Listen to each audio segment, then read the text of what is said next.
Bismillah, elhamdülillah, ve salatu ve selamu ala Resulillah. Kıymetli dostlar, bugünkü sahabe köşemizde Abdullah bin Huzafe Es-Sehemi'nin hayatını anlatmaya çalışacağım.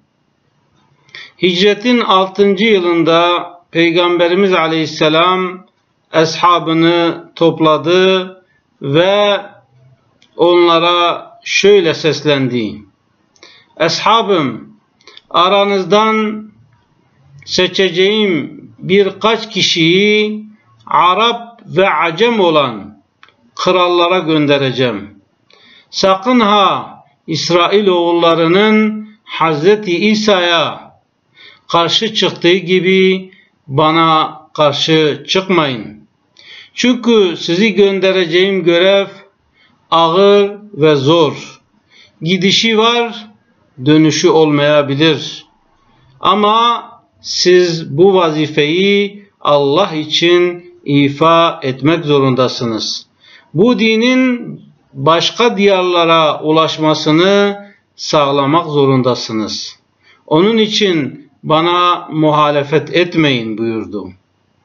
Ashab Peygamber Efendimiz'e semi'na ve ata'na, ya Resulallah, işittik ve itaat ettik dediler. Kimi gönderirsen gitmeye hazırdır dediler.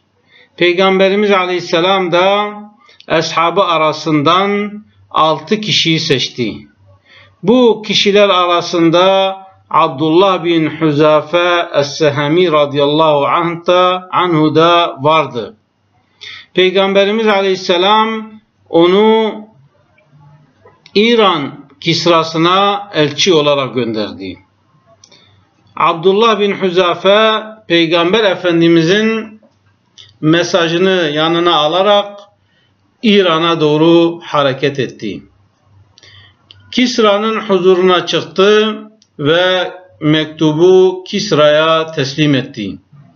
Kisra tercümanını çağırarak mektubu okumasını istedi.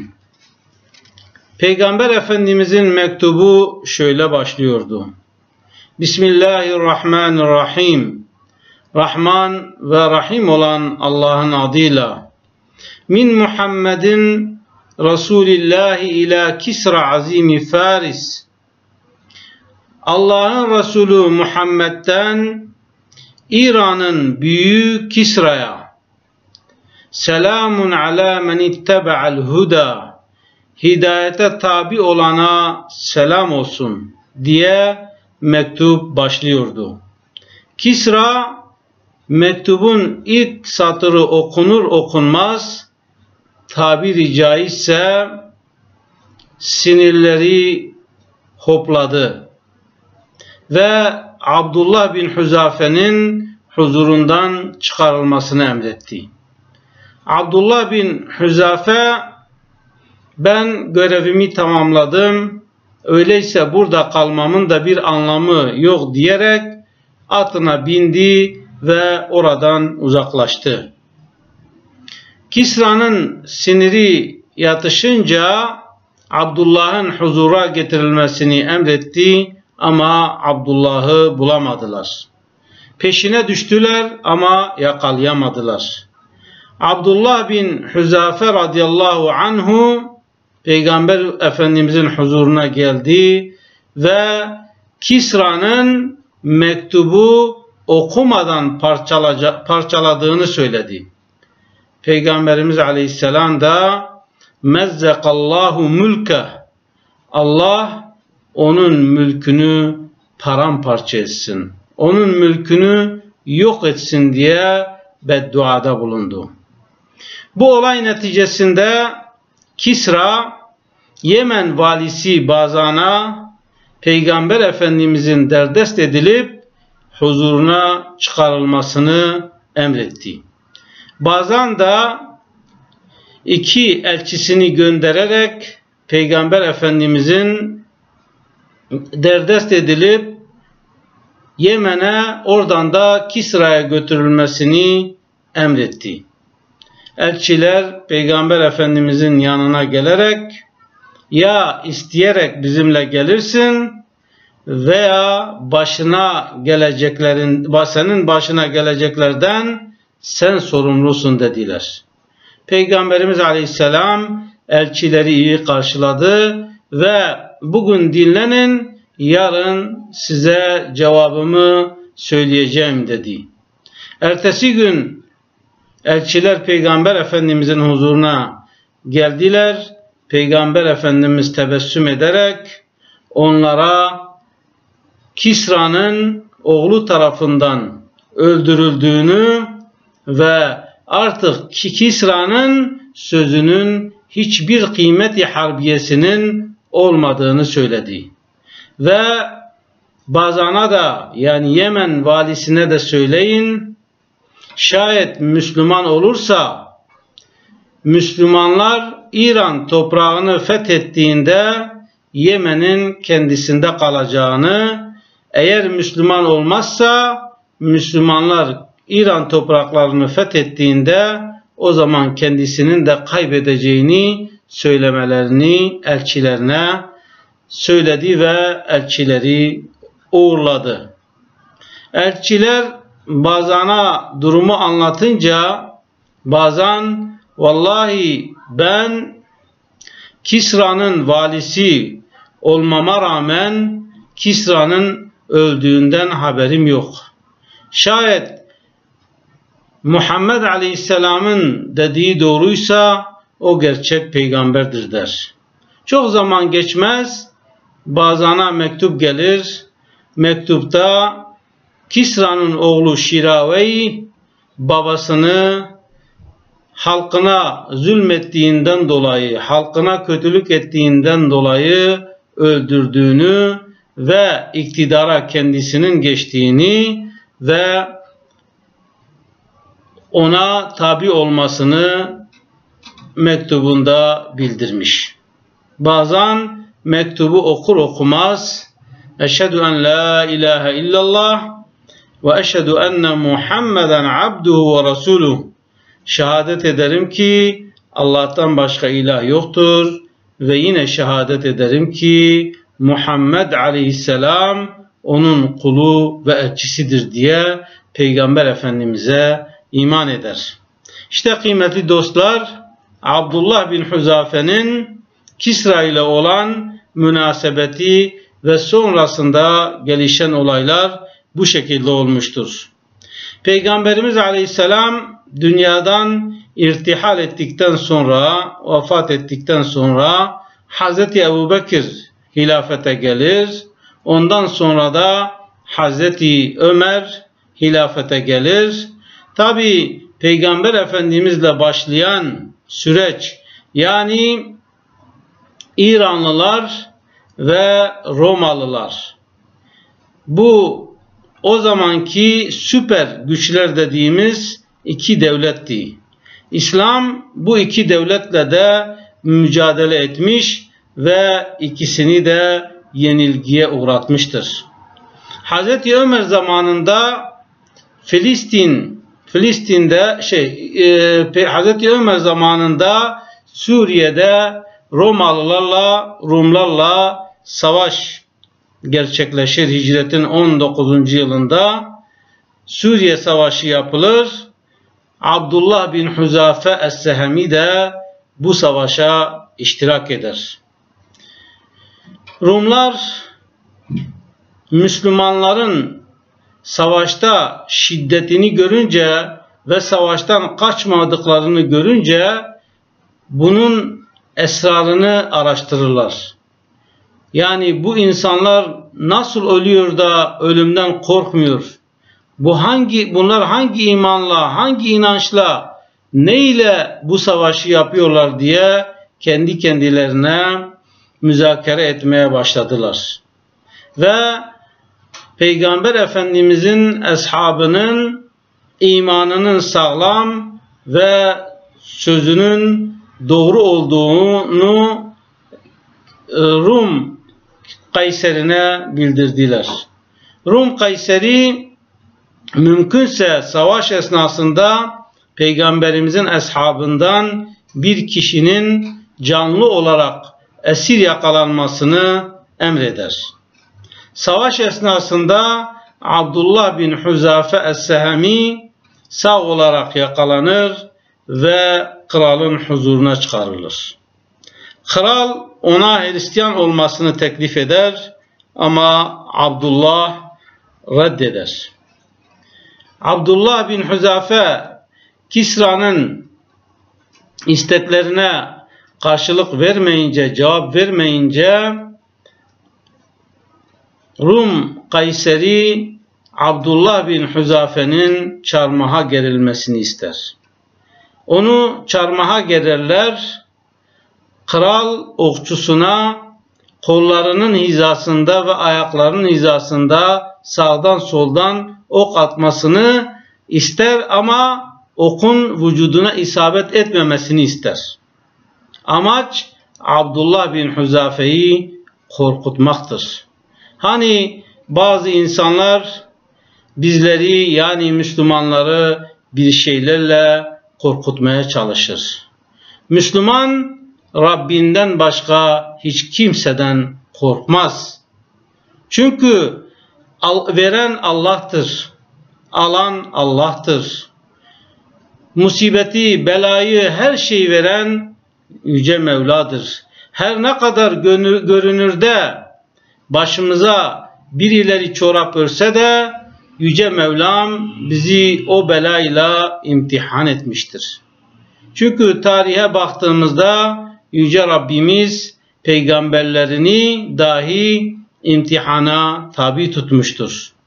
Yani Hz. Adem'den başlayarak ta Peygamberimiz Aleyhisselam'a kadar hep imtihan devam etmiş ve kıyamete kadar da devam edecektir. Onun için kıymetli dostlar, Müslüman yalnız Yaradanından korkar. İşte Abdullah bin Huzafe atılan oklardan da korkmaz. Okçu sağına soluna ayak taraflarına ne yapar? Oklar atar.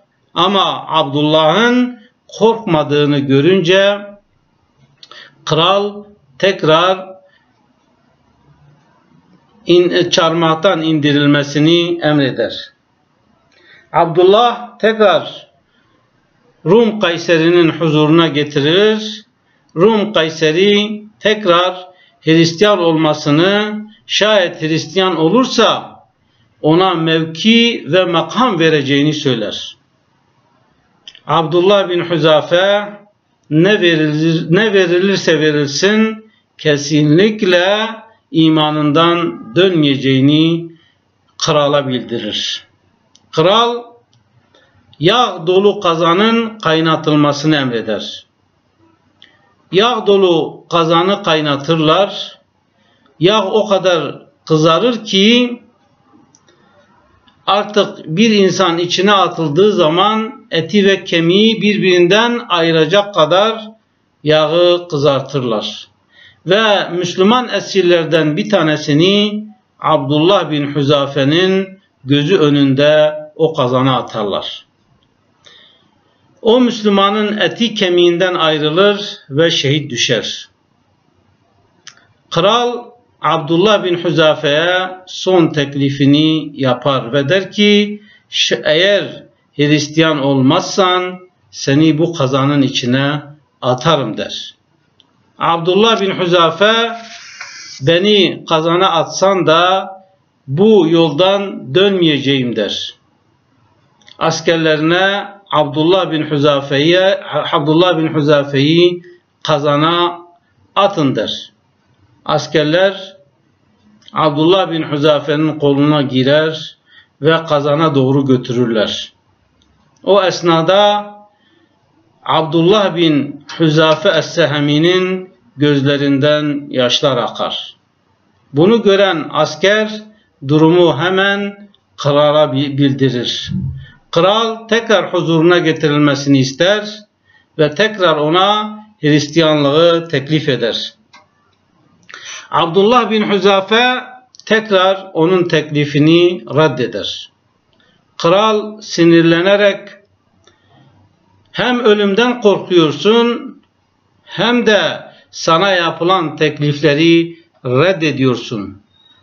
Bu iş nasıl oluyor? Yani ya korkma ya da yapılan teklifleri kabul et ve kurtul der. Abdullah bin Huzafe vakarlı bir şekilde krala şöyle der. Vallahi kazana götürüldüğüm zaman bu dünyada Allah'a istediğim gibi kulluk yapamadım. Onun emirlerini istediğim ölçüde yerine getiremedim.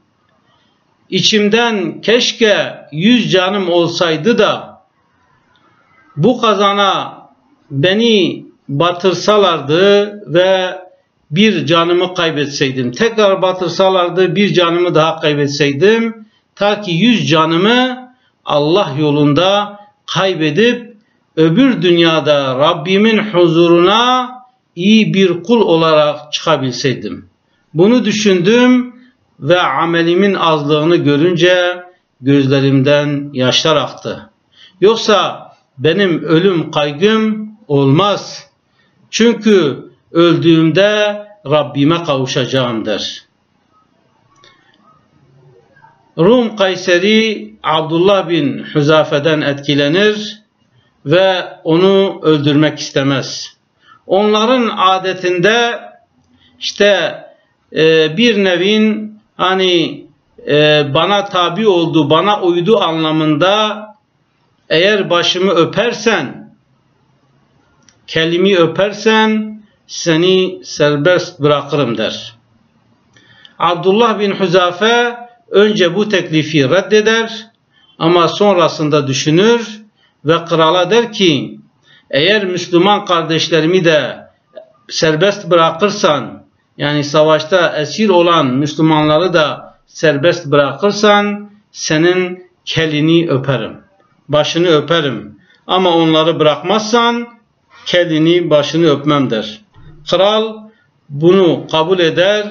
Abdullah bin Huzafe es-Sehemi kralın başını öper ve bir rivayete göre 80, bir rivayete göre de 100 Müslümanı esaretten kurtarır ve tekrar Müslüman safların arasına gelirler. Tabi savaş bittikten sonra savaş ordusu, yani ordu Medine'ye gelenler Medine'ye gelirler ve bu durum Medine'de yayılır. Bu Abdullah bin Huzafe'nin Es-Sehemi'nin kralın başını öptüğünü Hazreti Ömer de duyar. Hazreti Ömer Abdullah bin Huzafe'nin 100 Müslümanı esaretten kurtarması sebebiyle çok sevinir ve Abdullah bin Huzafe'yi yanına çağırarak şöyle der. Hakkun ala kulli muslimin en yuqabbile ra'sa Abdullah bin Huzafe ve ana ebde'u bizalike. Her Müslümanın Abdullah'ın kafasını öpmesi gerekir. Hak olan budur. Bu hakkı ilk önce ben yerine getireceğim der ve Abdullah bin Huzafe Es-Sehemi'nin başını öper ve meclisinde bulunan kişilere de Abdullah'ın başını öpmelerini ister. İşte kıymetli dostlar, bugünkü köşemizde Abdullah bin Huzafe Es-Sehemi radıyallahu anh'un hayatını bir nebze de olsa anlatmaya çalıştık. Yüce Mevlam bizleri sadık, doğru kullarının yolundan gidenlerden eylesin. Yüce Mevlam eshabına verdiği imanın benzerini de bizlere nasip ve müyesser eylesin. Yüce Mevlam dünya menfaatine aldanmayan ve amacı ahiret olan kullarından eylesin. Sizleri Allah'ın selamıyla selamlıyorum. Esselamu aleyküm ve rahmetullahi ve berekatuhu.